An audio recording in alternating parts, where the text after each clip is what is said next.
Welcome to The Sample, a quick discussion of auditing concepts and terms that will help you do your work. Conducting an audit in accordance with auditing standards is no small feat, and I want to support you. We'll be referring to the GAO, IIA, and AICPA literature to bolster our conversations. Let's get started. In today's episode, I'm going to answer the question, do I really have to do that? I'm going to explain the difference between a mandatory and a presumptively mandatory audit standard requirement.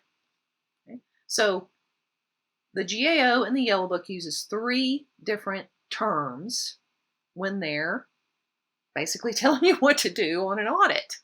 They might say you must do something. That's an unconditional requirement. A should, they call those presumptively mandatory requirements.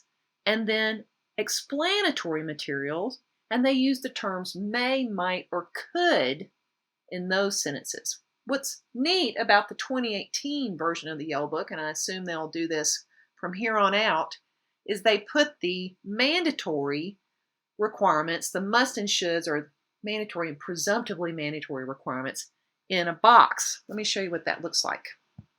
So here is a box, and here's stuff that's not in a box. This is one of the pages out of the 2018 Yellow Book, and it says should. This is a should requirement, and it goes into more detail about continuing education.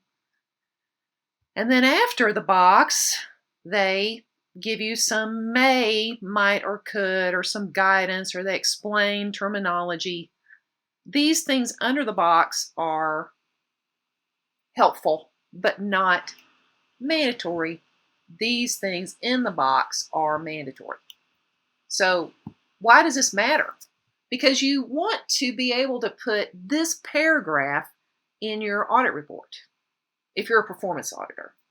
If you're a financial auditor, you're going to want to put this first sentence at least in your audit report that says, we conducted this audit in accordance with generally accepted government auditing standards. We've done this in accordance with the Yellow Book. Financial auditors like to say that. Performance auditors like to say it. But if you break a must, you cannot say that sentence. So you can't even say it at all. Now, if you break a should, and the requirement we just looked at with continuing education was a should, you can say that sentence, but you have to explain yourself. So we conducted this audit in accordance with generally accepted government auditing standards, except we did not earn the 80 hours of CPE required by the Yellow Book, by the standards, let's say. I don't even know what it would say exactly, but you have to be transparent about it. What if you break something that's outside the box? You don't have to say anything about it. So pay attention to the things inside the box. If you break a must statement, and there are quite a few of them in the Yellow Book, don't even mention the GAO at all.